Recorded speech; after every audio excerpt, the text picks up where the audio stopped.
আমরা এখানে যারা আসছি অবশ্যই আমরা ইলম অর্জনের জন্য আসছি, তাই না? রাসূলুল্লাহ সাল্লাল্লাহু আলাইহি ওয়াসাল্লাম বলেছেন, মান সালাকা তারিকান ইয়ালতামিসু ফীহি ইলমান সাহহালাল্লাহু লাহু তারিকান বিহি ইলাল জান্নাহ, আও কামা ক্বালা আলাইহিস সালাতু ওয়াসসালাম, রাওয়াহু মুসলিম।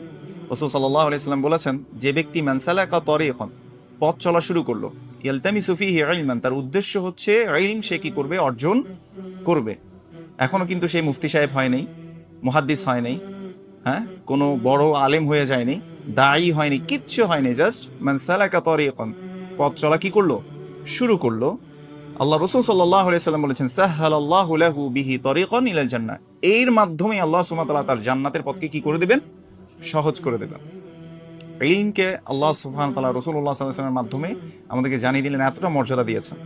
এজন্য আল্লাহ সুবহানাহু ওয়া তাআলা তার সম্পর্কে কিন্তু আমাদেরকে জানতে বলেছেন, ফা'লাম আন্নাহু লা ইলাহা ইল্লাল্লাহ, জেনে নাও আল্লাহ সুবহানাহু ওয়া তাআলা ছাড়া আর কোনো সত্য ইলাহ নেই, এটা জেনে নিতে বলেছেন।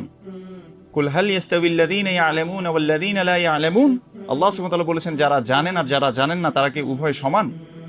তারা সমান না। এইজন্য আল্লাহ সুবহানাহু ওয়া তাআলা বলেছেন তারা সমান হতে পারে না। যাই হোক, এজন্য আমরা যেহেতু ইলমের জন্য আসছি, এটার জন্য প্রথম শর্ত হচ্ছে নিয়তকে কি করা, খালিস করা, নিয়তকে একনিষ্ঠ করা। কার জন্য ইলম অর্জন করতে হবে? শুধুমাত্র আল্লাহর জন্য, আল্লাহর সন্তুষ্টির জন্য, জান্নাত পাওয়ার জন্য, জান্নাতের পথকে সহজ হওয়ার জন্য।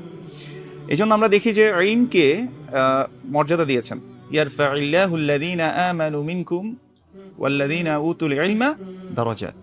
আল্লাহ সুবহানাহু ওয়া তাআলা বলেছেন, যারা ঈমান এনেছে তোমাদের মধ্য থেকে এবং যাদেরকে ইলম দেওয়া হয়েছে তাদেরকে আল্লাহ সুবহানাহু ওয়া তাআলা কি করেছেন, মর্যাদায় উপনীত করেছেন। এই জন্য আমরা যদি মর্যাদা চাই, এই জন্য অবশ্যই আমাদেরকে ইলমের সাথেই থাকতে হবে।